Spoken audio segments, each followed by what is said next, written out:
Students, आज हम read करेंगे लेसन 20 व्याकरण क्रिया। नेहा डॉक्टर है। नेहा गीता पढ़ रही है। बादल घुमड़ रहे हैं। पानी गिर रहा है। पहले वाक्य में कुछ होने का उल्लेख है। दूसरे वाक्य में पढ़ने अर्थात जानबूझकर कुछ करने का उल्लेख है। तीसरे वाक्य में घुमड़ने अर्थात प्राकृतिक रूप से कुछ होने का उल्लेख है। चौथे वाक्य में गिरने अर्थात बिना किसी कोशिश के कुछ होने की क्रिया का उल्लेख है। जो पद कुछ होने या करने का बोध कराते हैं वो क्या कहलाते हैं? क्रिया। जो पद कुछ होने या करने का बोध कराते हैं उन्हें क्या कहते हैं? क्रिया। क्रिया के मूल रूप को धातु कहते हैं। उदाहरण के लिए पढ़, लिख, जा, बैठ, खा, पी, सुन, कह, बोल, नाच, रुक, चल आदि धातु हैं। इनके साथ ना प्रत्यय लगाने से इनके सामान्य रूप बनते हैं।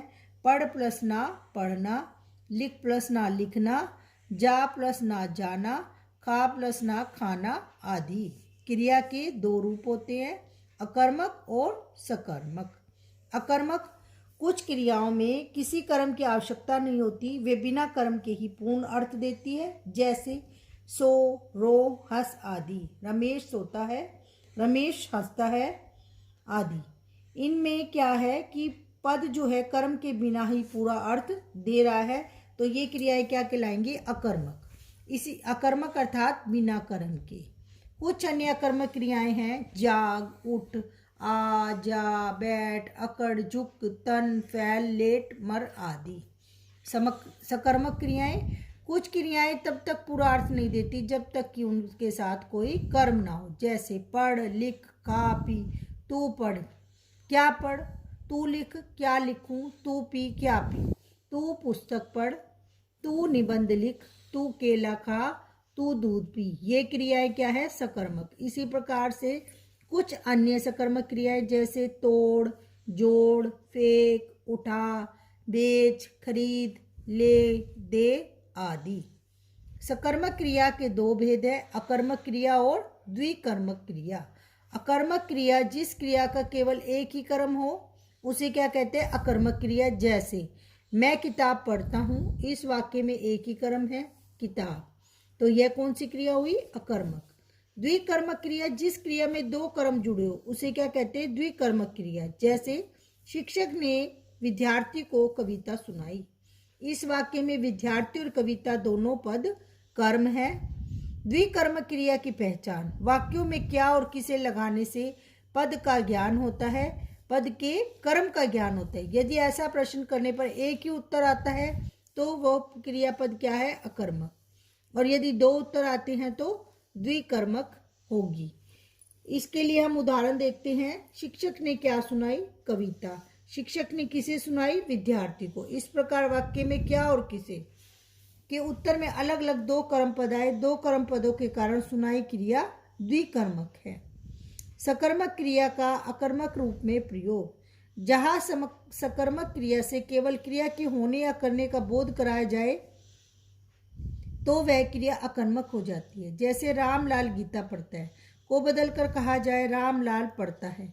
भले ही समझने वाले समझ जाए कि वह गीता पढ़ रहा है, पर वह केवल यह कहता है कि रामलाल पढ़ रहा है, तो कौन सी क्रिया हो गई? अकर्मक प्रयोग हो गया। संरचना की दृष्टि से क्रिया के कितने भेद है? 6। सहायक क्रिया, वाक्य में प्रयुक्त वे क्रियाएं सहायक क्रिया कहलाती है जो मुख्य क्रिया की सहायिका के रूप में प्रयुक्त होती है। जैसे वह खाना खा चुका है, चोर पकड़ा गया। उपर्युक्त वाक्यों में चुका है, लगा, गया क्रियाएं सहायक क्रियाएं हैं। सामान्य क्रिया, जब वाक्य में एक ही क्रिया का प्रयोग हो तो उसे क्या कहते हैं? सामान्य क्रिया। जैसे मोहन गया, रमेश आया, वह बोला, उसने देखा आदि।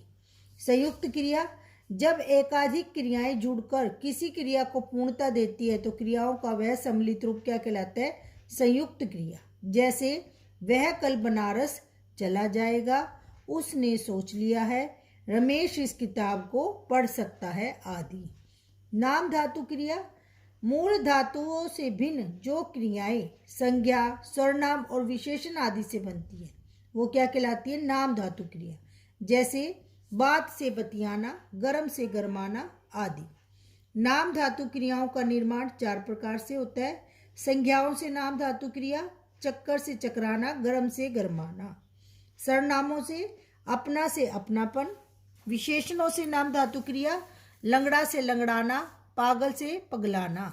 अनुकरणात्मक क्रियाओं से शब्दों से नाम धातु क्रियाओं का निर्माण, जैसे झन झंझनाना, मिन मिनमिनाना, हिन हिनहिनाना, बड़बड़ बड़बड़ाना।